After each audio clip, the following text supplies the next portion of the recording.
Hey guys, it's the Board Game Bully and welcome to 2022. I hope you all had a good new year. I hope you all had a good Christmas and you got lots of gifts. I did not get a single board game for Christmas. Everyone's cancelled. I did, however, get some vouchers which we have used for board games. But we're not here to talk about new games. We're here to talk about an old game, I believe, from 2014.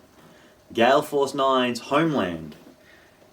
I didn't know this was a thing, but I went to game night the other night, about a week ago now, a little bit behind because of Christmas and New Year, and we had a little bit of a, licensed game. So we played Homeland, the game, because we play, actually the reason I was told is, it's Gale Force 9, and Gale Force 9 don't miss with licensed games. Okay. Then we played the Power Rangers game, and one of my worst gaming experiences of 2021 was Power Rangers the game. And if I ever get my hands on a copy of Power Rangers the game, I would love to review it and just to further extrapolate on why it was one of my worst game experiences of 2021. But I'm not going to do a review if I don't have a game, so might not get that one. I'm definitely not going to be asking the person whose it was if I can borrow it. And then we were supposed to play Doctor Who. Where is it? I must still be in the car. But because we had such a bad rules experience with Power Rangers, we decided to play something else. So our licensed event turned into just a normal board gaming night. Oh well. Anyway, Homeland, let's jump in, see how it works, see the components, and then we'll be back here for final thoughts. So, the object of the game is to deal with terrorist plots successfully, so you can fill up the agency markers on the right hand side of the board. There are 1, 2, 3, 4, 5, 6, 7, 8, 9, 10, 11, 12. So you need to get 12 points, and you will score points based on the organization and the plot, which we will go into a little bit later.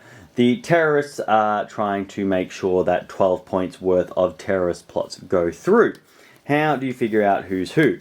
Well, based on the number of players, you will take an amount of these agenda cards, shuffle them together, and then hand them out, and there will be secret information. These information tell you how your particular role scores, plus obviously what your goal is. There are many more loyal agents than anything else. Political opportunist is kind of the neutral role. They don't want the world to descend into chaos, so they do want the agency to win, but they want to make sure that enough chaos has happened so that they score the most points when that win happens. Should the terrorists win, the agents will get a chance. They have still lost, but they will get a chance to try and point fingers at who they think the terrorist is. If they guess correctly, then the terrorist loses as well. The world is still in chaos, but no one has won. If there is no terrorist, but the terrorists' plots still get through, then no one wins. There are a few ways that no one can win in this game. So what will happen is, based on how many players there are, you will take a plot card, and you will take a organization card, and you will combine the two, like this. So the impact tells you how many points you will score for finishing it, or how many points you will lose for letting it get through. The sophistication gives you an idea of how difficult it might be. The way this works is players will put cards on it that are either blue numbers or red numbers. If the blue numbers are higher than the red numbers, the agency wins. If the red numbers are higher than the blue numbers, obviously the terrorists win that one. So there will be a starting number here and a hidden number there. So this one here starts on an 8. Now when you consider that most of the cards people will be playing to this range between 0 and 3, these start very high and you need to be working on them almost immediately, which can be a little overlooked in the rules. You will then take this, based on what it says here, and put it on the leftmost line available there. And you'll do that for every player that's playing.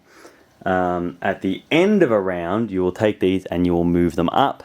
You reveal them when they are on imminent, and you deal with the cards and see if it was successful or not successful.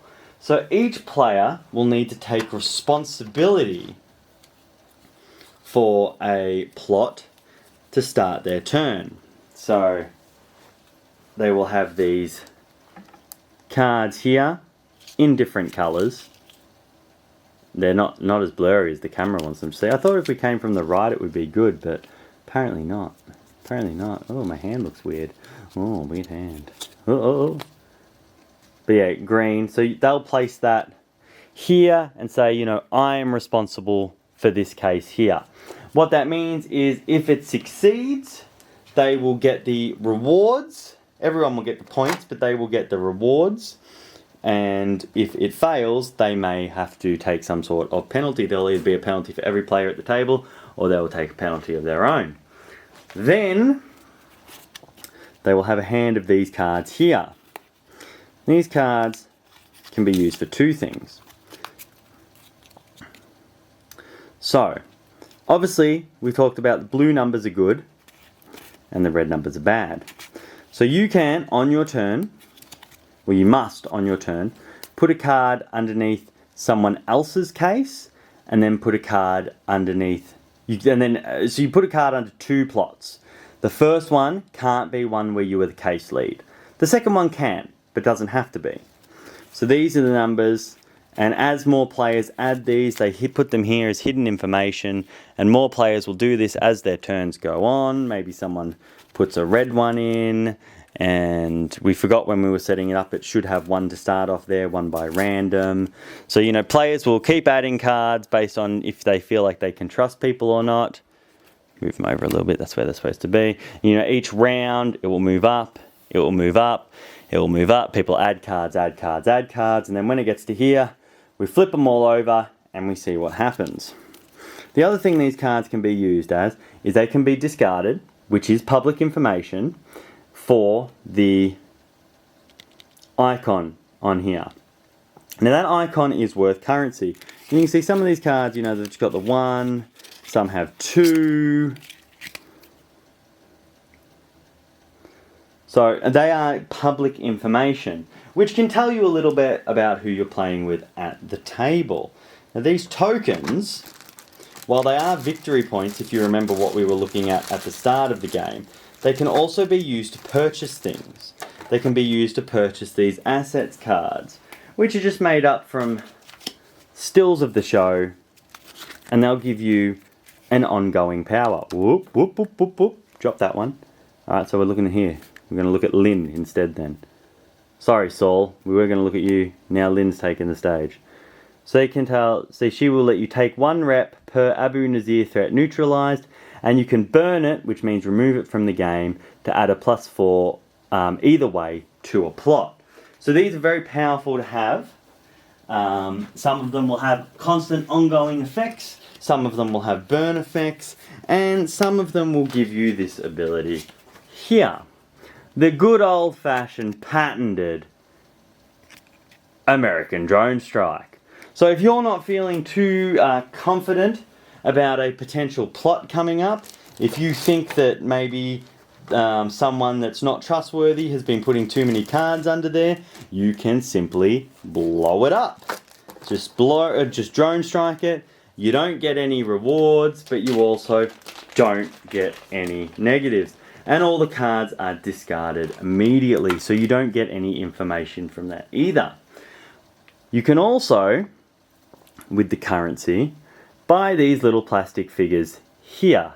You've got the soldier and the spy and a camera that does not want to focus. There we go.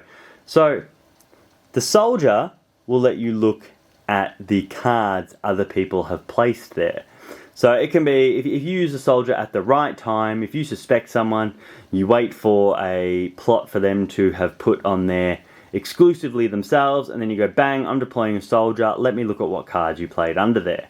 It can give you a lot of information if used at the right time. The spy lets you look at the plot. So when you look at the organization, when you look at these cards, you can see 3. It's like, okay, but what is the plot adding? Oh, now I can see that that's adding 5. So we've got to do a lot of work on this one, fellas. I can also see what's going to happen if we fail or if we succeed.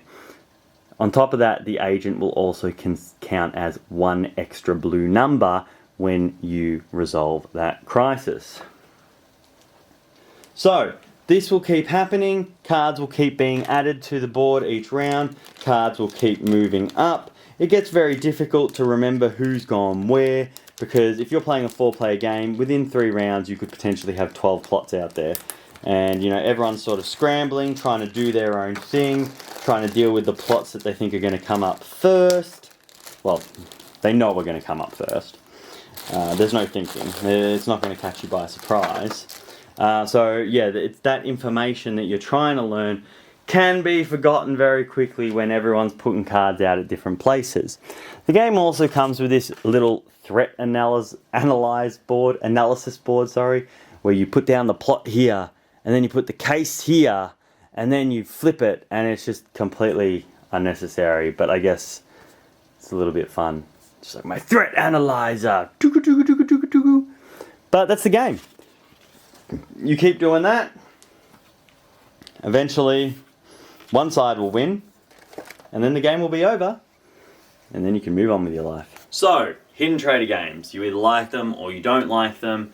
I think they're alright. I prefer my hidden trader games to be a little bit shorter than this was. We lost our first game, first and only game. We didn't even have a hidden trader. We had like the hidden neutral one who wants the agents to win but wants things to go poorly before they win. Everyone lost.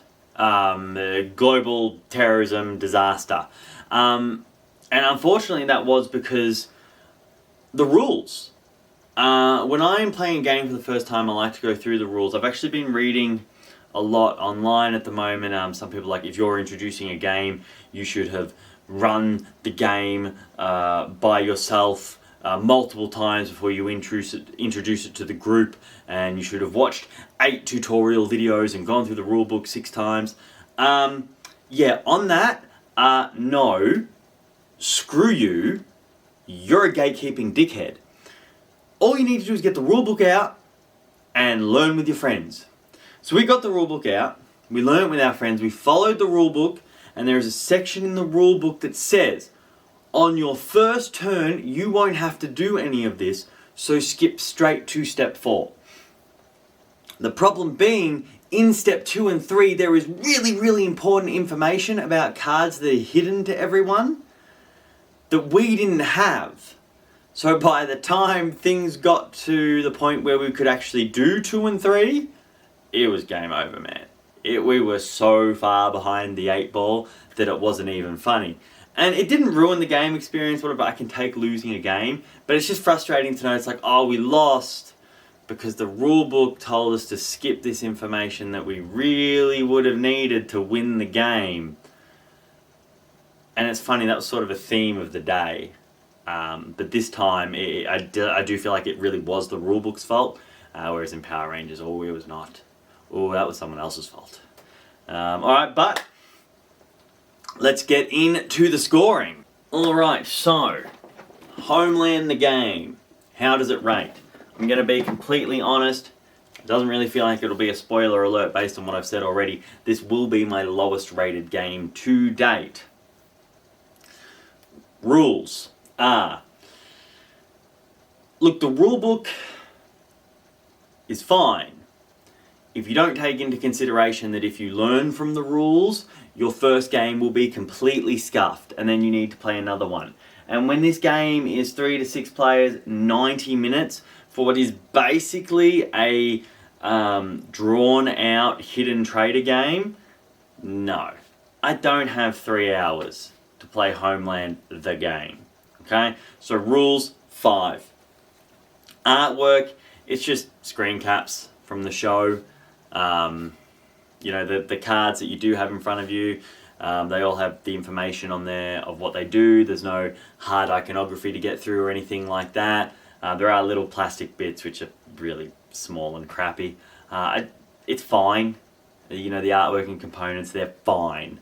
The board is huge. For the board, you're literally just moving cards on, and it's huge.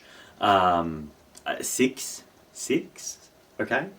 The accessibility, let's be honest, hidden trader games are never going to be the most accessible because there's always going to be one person at the table who can't ask how they're supposed to be playing, at least. So that's a mark against it, and all hidden trader games are going to have that, unfortunately. So using the system, they all will be rated a little bit lower than games that don't feature that mechanic. Also, you have to look at the subject matter. It's a TV show that's finished now. I know it was popular back in the day, but you don't hear people talking about it anymore. And the other thing is, like, you're dealing with terrorist threats, and they're like car bombings or jihadi beheading, and that's just gonna rub a lot of people the wrong way. So we're gonna give that a 5. And then gameplay. Did I like playing it?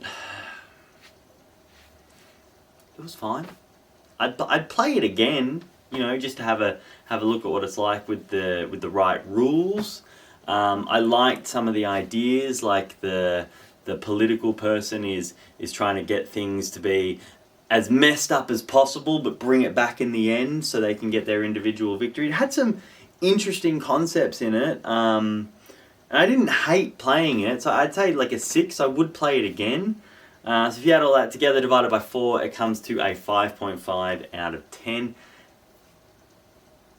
I'm okay with that.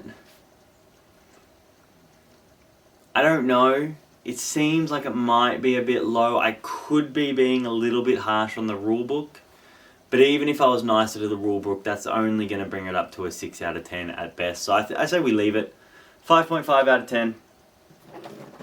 Homeland the game. Gale Force 9. Apparently they don't miss with licensed games. I debate that, Daniel. I debate that heavily.